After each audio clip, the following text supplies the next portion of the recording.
नमस्कार, आप देख रहे हैं न्यूज 24 में हूं रवि ठाकुर। दिल्ली एनसीआर में ठंड ने दस्तक दे दी है। शनिवार को पूरे दिन दिल्ली बादलों की चादर में लिपटी रही तो रविवार की सुबह कोहरे ने भी दिल्ली को अपनी चपेट में ले लिया। राजधानी के मौसम का जायजा लिया हमारी संवाददाता सईदा अफीफा ने। दिल्ली में सुबह शाम की सर्दी के साथ ही अब हल्की ठंड ने दस्तक दे दी है। अगर हम बात करें राजधानी दिल्ली की तो कल पूरे दिन बादल छाए रहे थे, जिसकी वजह से सूरज ने दस्तक नहीं दी थी, तो दिन में भी हल्की हल्की ठंड दिल्ली वासियों को महसूस हुई थी। और आज की अगर हम बात करें तो सुबह में हल्का फॉग जो है आप देख सकते हैं कि दिल्ली और एनसीआर की आसमान पर चारों तरफ छाया हुआ है। मौसम विज्ञानियों का कहना ये है कि जो पहाड़ी इलाके हैं वहां पे ठंड बढ़ गई है। अगर हम जम्मू कश्मीर की बात करें तो वहां पर अभी तक का सबसे ठंडा रात जो है वो कल रिकॉर्ड की गई थी। और दिल्ली में अगर हम बात करें सर्दी की तो 7 दिसंबर तक सर्दी बढ़ने की आशंका जताई है। और इसके साथ ही अगर हम तापमान की बात करें तो अधिकतम तापमान जो 28 डिग्री और न्यूनतम तापमान 16 डिग्री सेल्सियस दर्ज किया गया है। और आगे आने वाले अगले हफ्ते के बाद ही मौसम विज्ञानियों का साफ कहना यह है कि दिल्ली में ठंड जो है दस्तक देगी और 7 तारीख के बाद पारा और नीचे जाएगा। कैमरा पर्सन प्रकाश बिष्ट के साथ सईदा अफीफा, न्यूज 24 दिल्ली। दिल्ली एनसीआर में धुंध और कोल्ड ने लोगों का जीना मुश्किल कर दिया। दिल्ली वालों पर एक साथ सफेद और काले जहर का हमला हुआ है। पिछले कुछ दिनों से राजधानी दिल्ली पर स्मॉग की चादर छाई हुई है, जिसने दिल्ली वालों की हवा खराब कर रखी है, जिसमें सांस लेना खतरनाक हो रहा है। इस हवा में खतरनाक केमिकल और धूल के कण मिले हुए हैं, जिससे वातावरण में प्रदूषण का स्तर लगातार बढ़ता जा रहा है।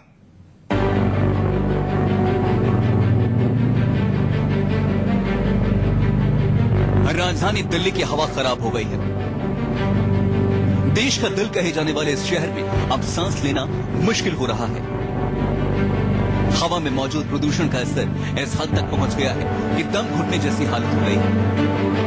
एक रिपोर्ट के मुताबिक राजधानी की हवा में खुला प्रदूषण तय मानक मात्रा से 4 से 5 गुना ज्यादा हो चुका है। वैसे तो पूरी दिल्ली पर प्रदूषण का प्रहार हुआ है, लेकिन कहीं कहीं यह स्तर 10 गुना तक पहुंच गया है।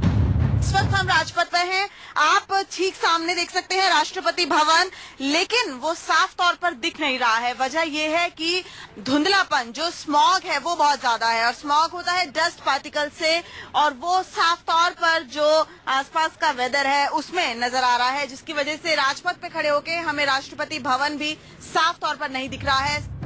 आज दिल्ली में इस मौसम का सबसे सर्द दिन था।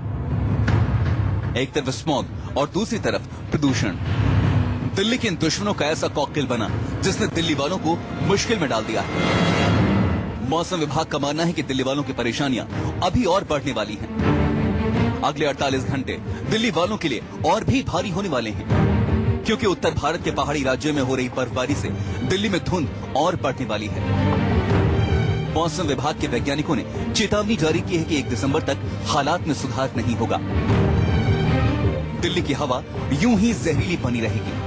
तो उसके वजह से अपने समझ में आ जाता है, पूरा रूम पूरा डस्टी हो जाता है स्मॉग की वजह से, तो वही प्रॉब्लम है। और तो हम लोग देखे सुबह मॉर्निंग में उठे तो देखे पूरा आसमान छाया हुआ था, बादल, ये आपको फॉग था।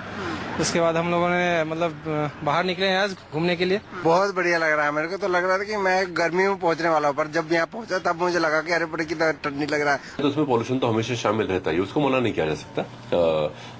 वाटर पार्टिकल्स, मॉइस्चर नहीं, सीवियर नहीं है, ऐसा कोई सीवियरिटी नहीं है, लेकिन क्योंकि ईस्टर्लीज है, नमी बनी रहेगी, तो नमी में जब हो जाती है तो उसमें जो भी पॉल्यूटेंट्स है वो मिक्स होकर एक सुबह के समय का स्मॉग हो जाता है और विजिबिलिटी कम हो जाती है। वो कंडीशंस रहेगी।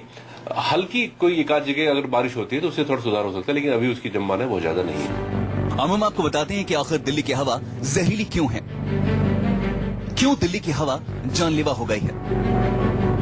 नेशनल एयर क्वालिटी इंडेक्स के मुताबिक दिल्ली में पार्टिकुलेट मैटर यानी कि PM 2.5 का सुरक्षित स्तर 100 है, लेकिन कई जगहों पर इसकी मात्रा 357 तक पहुंच चुकी है। इसी तरह से राजधानी में PM 10 का सुरक्षित स्तर 60 है, लेकिन ये भी कई इलाकों में 420 से 1183 तक जा पहुंचा है। इसी तरह से दिल्ली में बेंजीन का सेफ लेवल 5 माइक्रोग्राम प्रति क्यूबिक मीटर है, जबकि कुछ इलाकों में ये 22 तक जा पहुंचा है।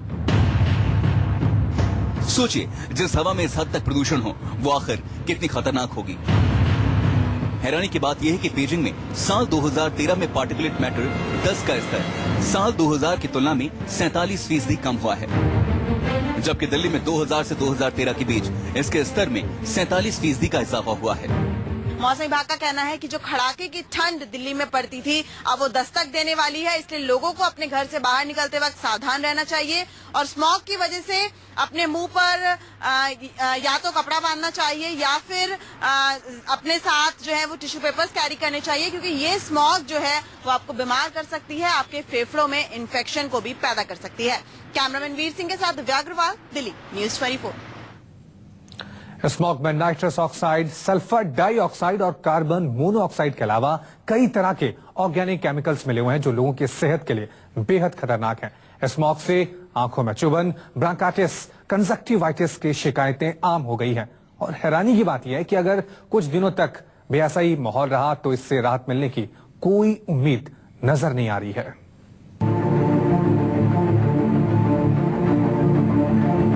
सड़कों पर दौड़ती भागती लाखों गाड़ियों से निकलता धुआं, फैक्ट्रियों से निकलता काला जहर, चिमनी से निकलता धुआं और ऊपर से धुंध, इन चारों ने दिल्ली की ऐसी दुर्गति कर दी है जिसकी वजह से ग्रीन दिल्ली में सांस लेना मुश्किल हो रहा है। सीएससी के आंकड़ों के मुताबिक दिल्ली में प्रदूषण सामान्य से 7 गुना ज्यादा बढ़ गया।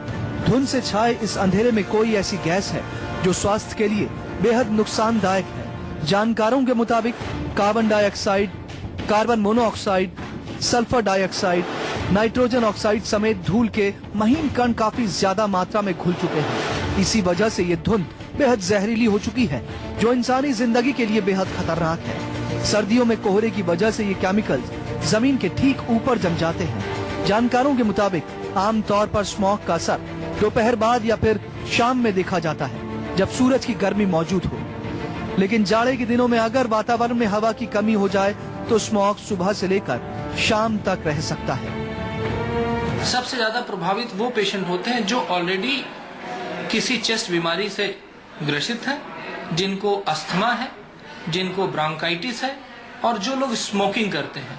इसके साथ साथ जो न्यू बॉर्न बच्चे होते हैं जो अभी जस्ट एनवायरनमेंट में एक्सपोज हुए हैं, क्योंकि हमारे पास जेनेटिक्स ये कहती है कि बट क्लीन एनवायरनमेंट की हवा मिलेगी, पर जब एक गंदी हवा मिलती है तो बच्चों को रिस्पिरेटरी डिजीज का प्रॉब्लम ज्यादा बढ़ सकता है। डॉक्टरों के मुताबिक एक इंसान दिन भर में करीब 15 से 16 किलो ऑक्सीजन सांस के जरिए लेता है, लेकिन इसके साथ ही शरीर के अंदर ये जहरीली गैसें भी आ जा रही हैं। इन जहरीली गैसों से आपको चेस्ट इन्फेक्शन हो सकता है, आंख, कान और गले में जलन हो सकती है, दिमाग को नुकसान हो सकता है, दिल संबंधी बीमारियां हो सकती हैं, स्किन इन्फेक्शन हो सकता है। हम आपको बता दें कि ऐसी हालत में सबसे ज्यादा परेशानी अस्थमा के रोगियों को होती है, इसलिए ऐसे मरीजों को ऐसे मौसम में एहतियात बरतना जरूरी है।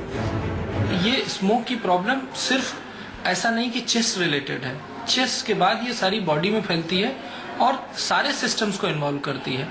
तो इस पे तो प्रिवेंशन का ही रोल हो सकता है, क्योंकि मेडिसिन देके तो हम टेम्पररी सिम्टोमेटिक रिलीफ कर सकते हैं, लेकिन ये कॉन्सेप्ट है प्रिवेंटिव मेडिसिन का। अगर प्रिवेंशन में जाएंगे तो ही इसका इलाज पॉसिबल है, अदरवाइज जब जब स्मोक होगा या जब जब ठंड आएगी ये प्रॉब्लम आएगी। कुल मिलाकर कहा जा सकता है कि दिल्ली वालों की लापरवाही और पर्यावरण के लिहाज से गैर जिम्मेदाराना रवैया पूरी दिल्ली में जहर घोल चुका है, जो स्वास्थ्य और पर्यावरण दोनों के लिहाज से बेहद खतरनाक है। Bureau report, news 24।